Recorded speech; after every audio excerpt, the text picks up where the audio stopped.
Hi, this is Charlie Mato-Toyela with Blue Bear Flutes. Of course, our website, bluebearflutes.com, that so many people, for whatever reason, don't hear me say that at the beginning of this video. So I'm going to say it one more time. That's bluebearflutes.com.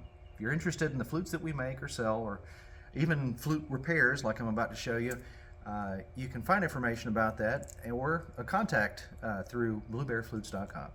Anyway, today's video is about a repair job that someone asked me to do for them. I believe, if I remember right, this is on one of my flutes, and I think their dog had its way with the mouthpiece. Now, you would think to yourself, why does the dog want to eat the mouthpiece of the flute? Well, the reason for that is because it smells like you. And I don't know if you've ever had a cat come up and wipe its face on you, and then you're thinking, what'd you do that for? Dogs and cats like the smell of certain things. I'm not going to use words like fluids, but they like the smell of drool, apparently, among other things. We all know about the little dog circle, but we're not going to get into that. But they tend to chew things that smell like us, or what we've eaten, or just generally what we've got going on. And so the dog had found the flute, chewed. This isn't the first time this has ever happened either, by the way. I mean, I've heard this so many times. One of my, I dare say, favorite versions of this story, which had a happy ending, as this one is going to. The gentleman had bought a special totem for his flute, and he thought it was the greatest thing, and the dog chewed the totem up instead of the mouthpiece. I don't know why, but he chewed the totem up, and so the customer had me remake him a totem. He purchased a new totem that was to be like his dog, and that was kind of cool. That may have been one of two times that happened, but anyway, this one here has been obviously mauled a little bit, and it is going to get changed out and upgraded so that it is not like this any longer. Beautiful flute. I'm sure it has some wonderful sound that we'll get into in a few minutes, but I'm going to cut this off and get started on some of that to make it look better and to play. You know, right now you can't even play unless you put your mouth on the side that he chewed off, which is kind of gross. But anyway, like I said, let's take a look at what it's going to take to repair this flute in a way that it will make it aesthetically better looking, not just than it is now, but hopefully even more so than it was originally, because when you go back and you have to replace something, you don't want it to look like, oh, look, they replaced something. It's like that one green tile in the middle of your house that you think, you know, why did I ever put this green tile down? But anyway, we're going to go back and make this look a little nicer so that it'll both play again as well as be something that this customer you know, would be able to enjoy playing again. Okay, so first I'm going to cut the damaged piece of this flute off. You can see where our little furry friend had chipped it down to about there, and there's actually a crack you might not be able to see that goes, I can feel it right up to about here. So right there should be my stopping point.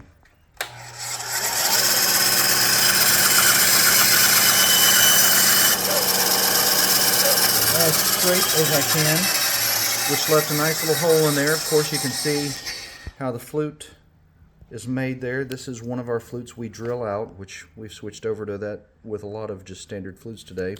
This piece I'm going to let go because we no longer need it. The next step, I'm going to put a nice little white band to kind of break up the continuity and give it a little bit of kind of a fancy, you know, to try to cover our mistake there, if you would. Not that it was a mistake, it was a puppy. I guess you could say that was a mistake. It's all good. Anyway, this is a poplar dowel for one of our poplar flutes of the same size and same key and what have you, that has been drilled all the way, but there's some issues with its drilling. I think it's probably offset inside, so it was a scrap, but it's already drilled, and some of it's probably straight. This end here looks a little more centered than this end does, and it's likely because the dowel's warped. So I'm going to cut off a piece of it off of the straightest, most centered end, and then I'm going to cut a band out of it in the hopes that it'll look good, and then we'll go from there.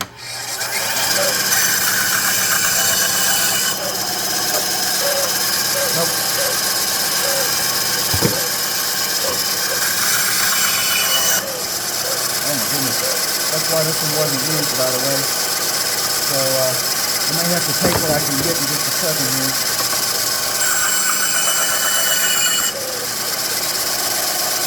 This centered offset like this may be the best place that I can get it.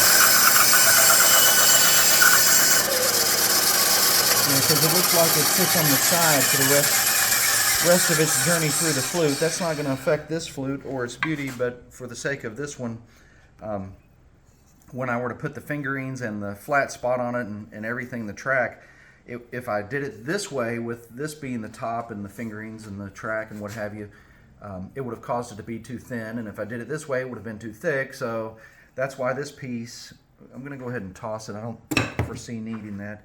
This is a little bigger than I wanted, and the reason being is it's offset a little bit as far as the, it's got a slant on it there, and it also is kind of rough. So I'm going to sand this down to a little bit thinner until it's the thickness I think a band should be to break up the continuity between a broken piece of flute and a new piece of flute. But this one should work just fine for us. I will give you one word of advice on this next piece that I'm cutting. So this is a cedar dowel that I made, and it would have turned into a flute, but it was too short for our B's and C's, and really it's probably too short for a high D. So it's just scrap laying there to be made a pipe stem out of, or who knows what. It's something that I just don't have a need for. But I'm going to cut the end of it off. If you'll notice, it's tapered a little bit. I don't know if you can see that in the video like I can, but it's a little tapered. So I'm going to cut the end of it off so I can get to the actual size of it here. And then I'm going to cut a length about so long that'll be the mouthpiece and the top part of the flute, and then I'm going to sand it appropriately as well. But one word of warning I wanted to give you.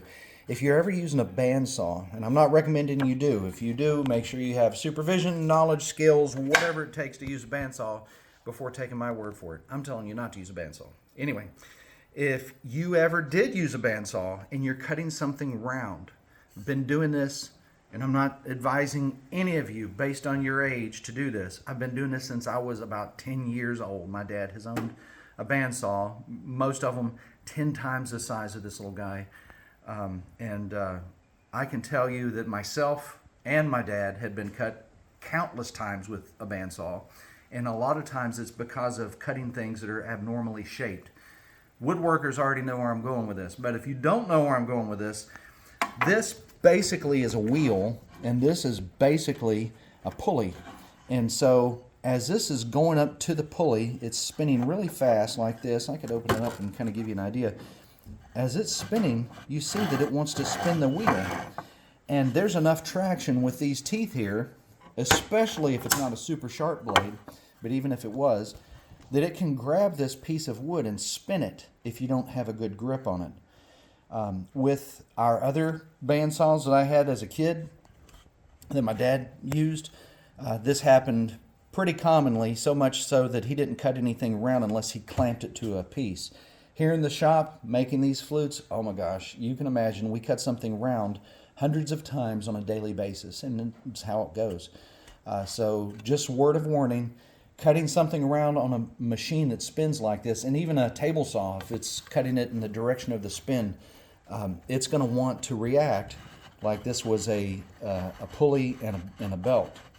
And it's really going to cause some problem unless you have had experience doing this. And if you have had experience, I can't tell you when to start. But anyway, my little rant on this one I wanted to give you a heads up on. And we can all pretend I'm wearing my goggles.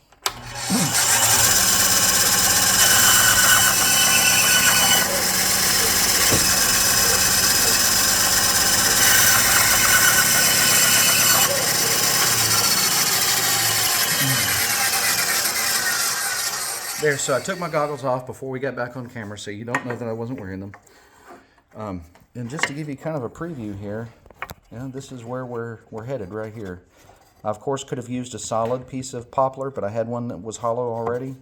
As a matter of fact, it was the only one I could find at the moment, so I thought I would grab it. And this is going to work out great. We'll go back over. I'm going to sand the ends of it, which I don't really think you need to watch.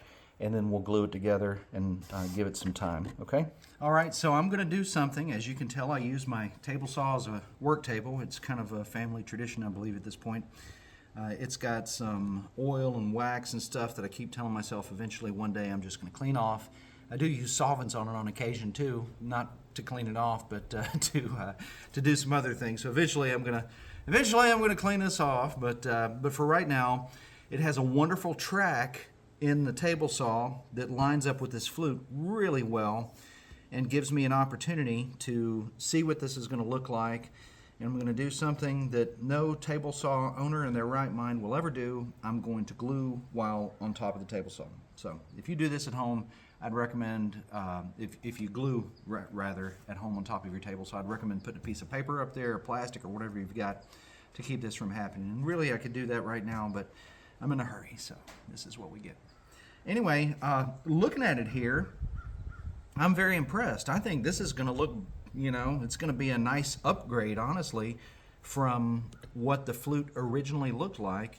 And I'm also inspired to some degree, if you'll notice that this white wood, which is not centered completely like the cedar is on top, this piece of poplar actually wants to set a little bit.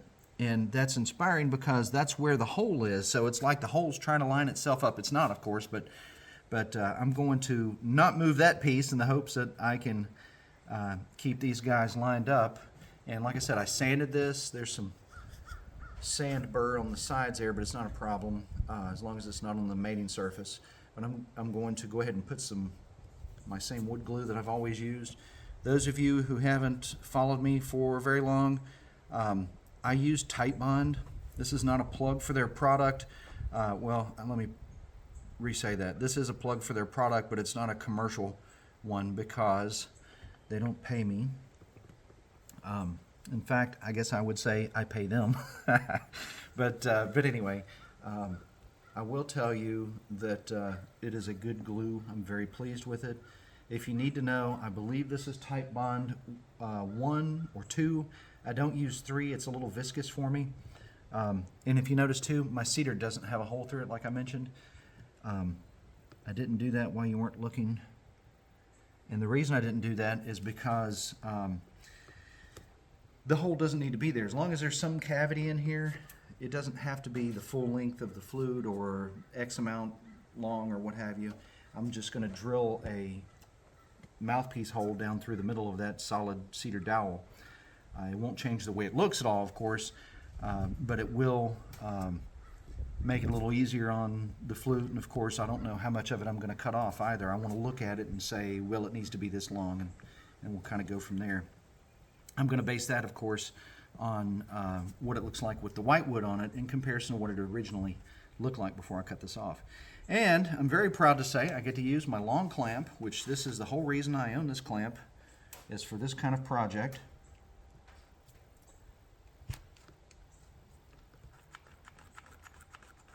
Usually I wipe this glue in my pants, but I didn't want y'all to see that. What's on my finger? There we go. How about that? That looks good.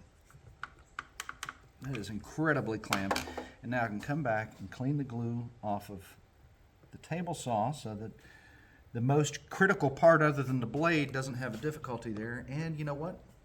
I'm offset just a little bit. So I'm going to go back and do that one more time.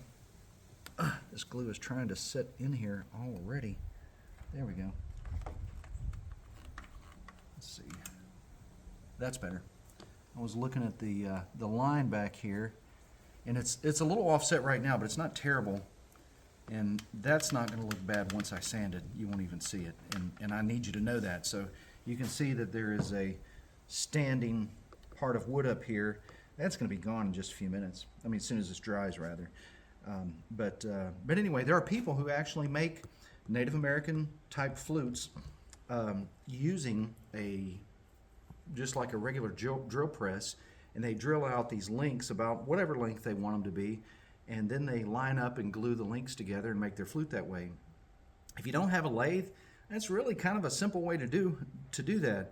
I don't like it because in most cases it makes the flute kind of flexible right there, a little bendy. It's not a weakness because the glue is actually stronger than the wood, but it's the fact that you have multiple layers.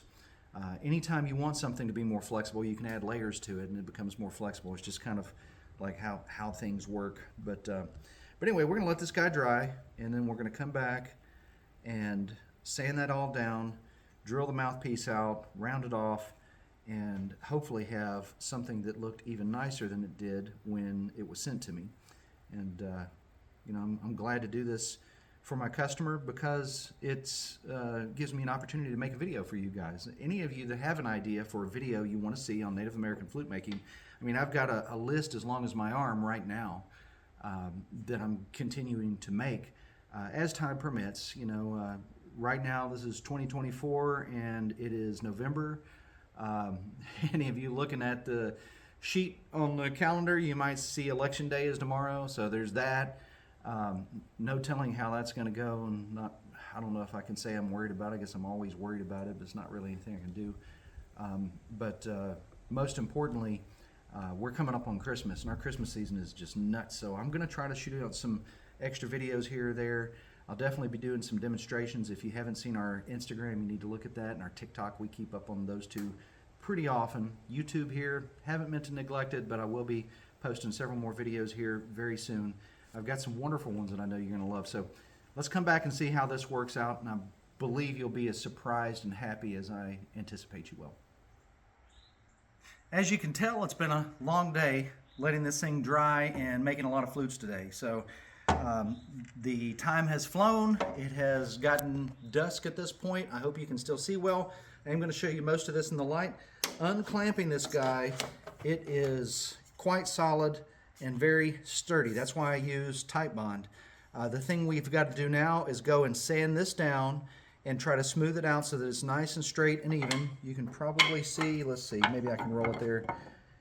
It's fairly straight except for the little lump in the centerpiece that I've put in there. So let's take it over to the belt sander, clean it up, then I'm going to show you how I round the mouthpiece off, and I'm going to drill the mouthpiece out at that point, and it'll be really close to done. All I've got left to do after that is just kind of fine sand it and oil it, and it's there.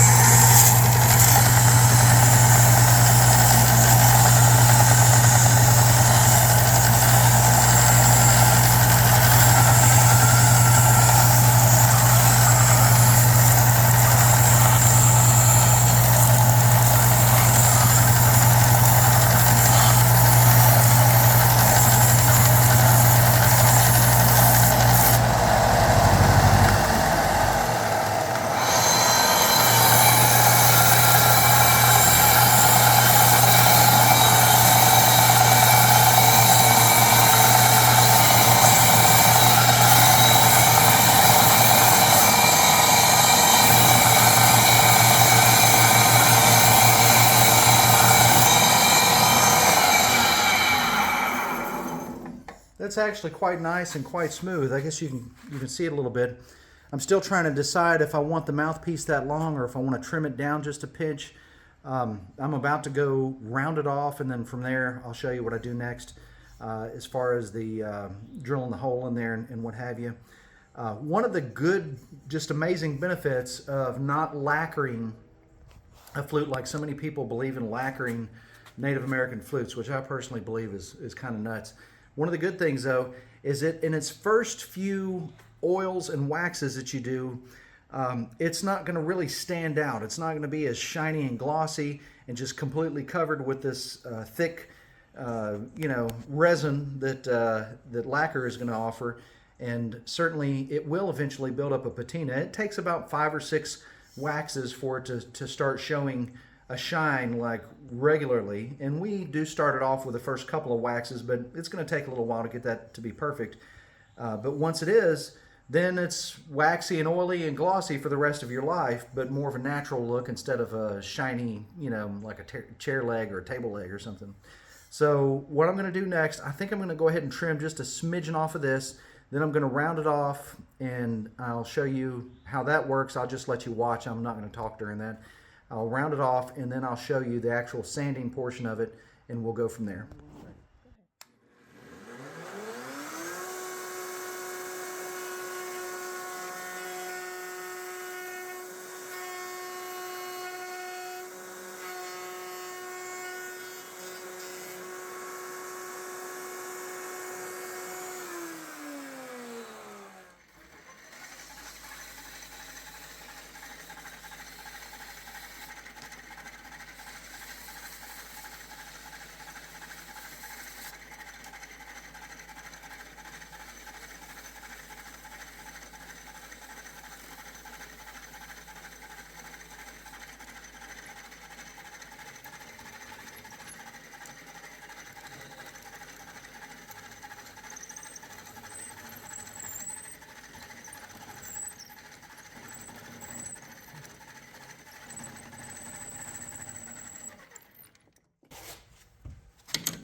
don't know why this one's wanting to slip, but I don't want to clamp it too much because it leaves some little dimples in there if I do. Let's see. I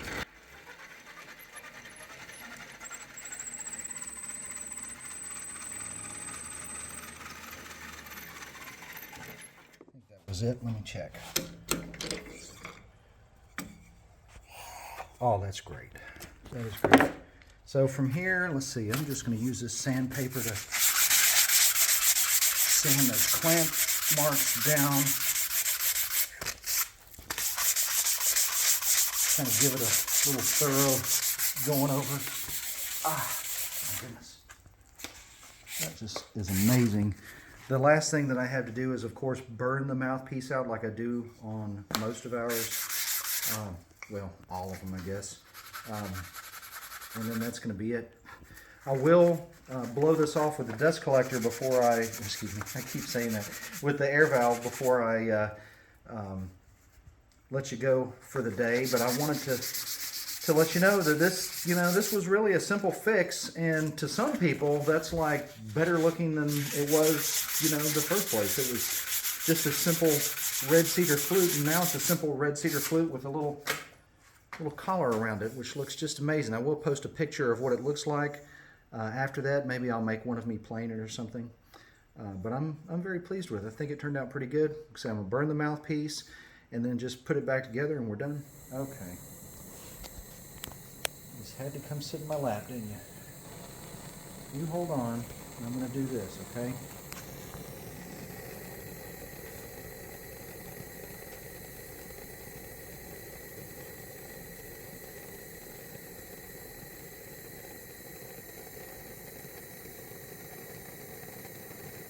Okay, got to heat it back up again. She doesn't mind the sound or the smells in the shop, which is amazing. Did you kill a bird today?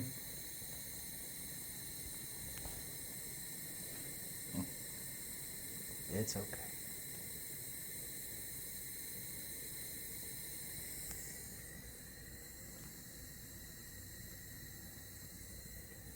Okay, here we go. What you don't see on the camera is she has one toenail shoved so far into my neck. It's probably going to leave a scar.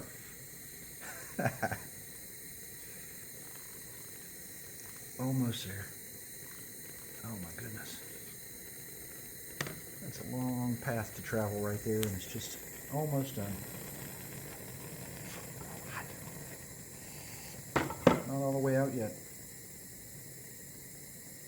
Any of you that haven't seen other videos with this sweet kitty in here, she kind of wandered up to the shop one day. She's been snake bit at least once that I know of. She's killed at least 4 snakes that I know of. She's amazing, and she's deaf. She is a sweet, sweet kitty.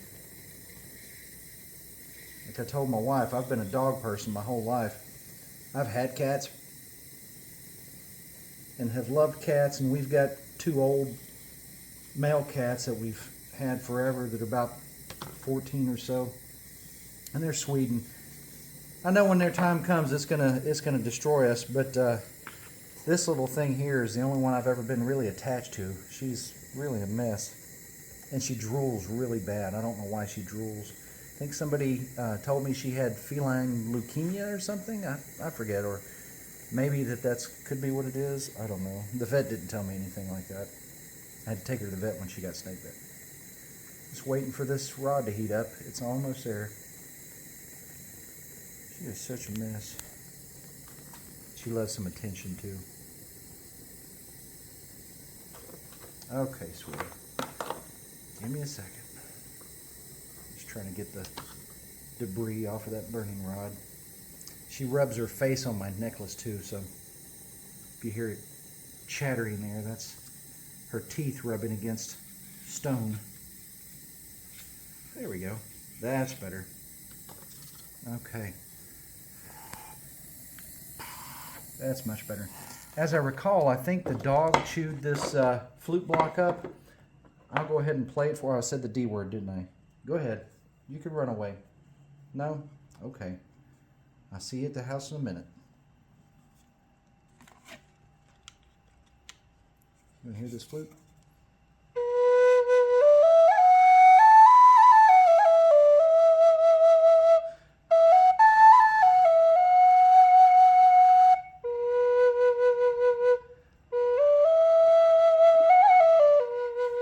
Everybody's a critic. I'm just kidding. I know you've seen her ear twitch there. She has a little hearing, but she's about 85 or 90% deaf. We know that because we've tested her, and she's not able to hear too much. But I guess she could feel the vibrations of this flute. They freaked her out just enough. She wanted to leave. I'm very happy with it. Like I said, I'll post a picture in just a moment whenever we finish oiling it and tie the block on it and what have you. But otherwise, I think this was a great fix for an unfortunate problem that happened, but made the flute even that much more beautiful. I hope that the owner enjoys it and certainly keeps it away from the puppy, but apparently the puppy loved her flute playing, so it's not the flute. Anyway, you guys take care. Thanks for watching this video. I hope it's given some of you some inspiration. Showed you a little bit about some of the things that we do, and also giving you some ideas of how you can do something yourself if that's a direction that you need to go in. You notice all I used basically was the sander, and this part up here I didn't have to use a router on. I could have done that by hand as I used to do with sandpaper, and I could have sanded the whole piece, you know, with the sandpaper instead of putting it on the lathe. Could have drilled this out with a hand drill, or I could have kept burning it until eventually it was burned out. But I did, you know, the way that we normally do things here in the shop, and I'm pleased with it, but I'm sure you can see that there's simpler ways to do this too if you need to. Anyway, you guys make sure you check out our website, bluebearflutes.com, our Instagram, which is also bluebearflutes, TikTok, which we've been posting a good bit of videos on, which is at bluebearflutes. We do have other social medias like X and Pinterest and whatever the other one I'm missing is, but we just don't use them as much as we do Instagram, YouTube, and TikTok. So once again, Charlie Mato-Toyela signing out for Blue Bear Flutes and bluebearflutes.com. We hope to see you back here again very soon. Thank you again, and take care.